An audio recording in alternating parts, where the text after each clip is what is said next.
அனைவருக்குமே வணக்கம். சற்று முன் கிடைத்திருக்கக்கூடிய ஒரு மிக மிக முக்கியமான செய்தி ஒன்று வெளியாகி உள்ளது. சற்று முன் சனாதன வழக்கில் நீதிமன்றத்தில் அடிதடி மோதல், உதயநிதி கதை முடிந்தது. இது மாதிரி பார்த்திங்கன்னா செய்திகள் வெளியாக இருக்குது. ஸோ நேற்று பார்த்திங்கன்னா உதயநிதி ஸ்டாலினுடைய சனாதன வழக்கில் நீதிமன்றத்தில் விசாரணைக்கு வந்தது. ஸோ நிறைய பேர் மீண்டும் பார்த்திங்கன்னா உதயநிதி மீது பார்த்திங்கன்னா வழக்கு பதிவு செய்திருந்த நிலையில் தான். ஸோ இதன் இடையே நீதிமன்றம் பார்த்திங்கன்னா அதிரடியாக இவர் மீது இதுக்கு மேலே யாரும் வழக்கு பதிவு மீண்டும் ஒரே வழக்கை போடக்கூடாது அப்படின்ற மாதிரி உத்தரவு போட்டிருந்த நிலையில் நேற்று பார்த்திங்கன்னா ஆஜராகி சனாதன வழக்கின் மூலமாக நீதிமன்றத்தில் சங்கு பார்த்திங்கன்னா நீங்கள் கொடுமையானவர், சனாதன வழக்கு தர்மத்தில் சொலிசிட்டர் ஜெனரல் என உதயநிதிக்கும் வழக்கறிஞர் இடையே பார்த்திங்கன்னா மோதல் ஏற்பட்ட சம்பவத்தின் அடிப்படையில் தான் சங்கு நீதிமன்றத்தில் அடிதடி மோதல் திமுகவினருக்கும் சங்கு தீர்ப்பு வழங்கிய நீதிபதிக்கும் இடையே பார்த்திங்கன்னா வாக்குவாதங்கள் ஏற்பட்டு சமீப கால சற்று பார்த்திங்கன்னா அடிதடி மோதல்கள் ஏற்பட்டு இருந்தது. இதை பற்றி இந்த வீடியோவில் நம்ம முழுமையாக பார்க்கலாம். அதுக்கு முன்னாடி நம்ம சேனலுக்கு இப்போ தான் நீங்கள் முதல் முறையாக வந்திருக்கீங்க அப்படின்னா மறக்காமல் நம்மளுடைய சேனலை சப்ஸ்கிரைப் பண்ணி சப்போர்ட் பண்ணுங்கள். வாங்க வீடியோக்குள்ளே போகலாம்.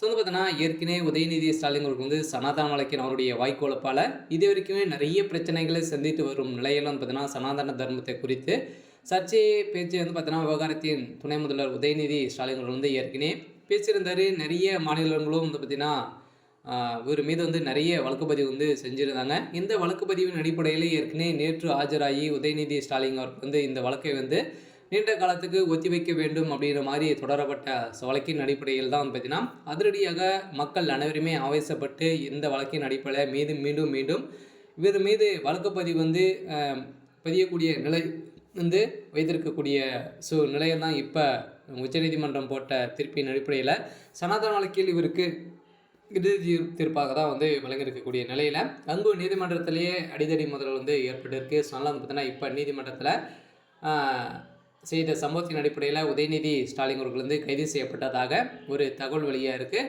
இதற்காக உத்தரவை உச்சநீதிமன்றம் நேற்று பிறப்பித்தது. இந்த வழக்கு விசாரணையின் போது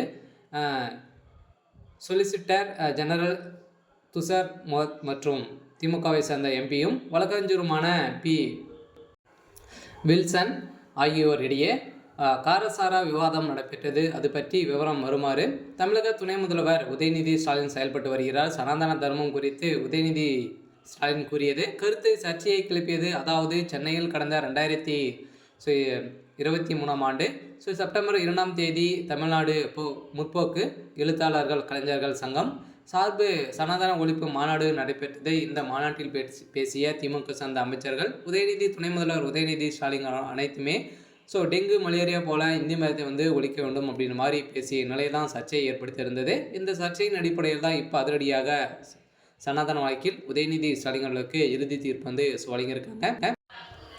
என்ன தீர்ப்பு வழங்கியிருக்காங்க அப்படின்னு பார்த்தீங்கன்னா இவருக்கு 7 ஆண்டு சிறை தண்டனை விதிக்கப்படுறதாக ஒரு தகவல் வழியாக இருக்குது. இருந்தாலும் என்ன நடக்க போகுது அப்படின்றத வெயிட் பண்ணி பார்க்கலாம்.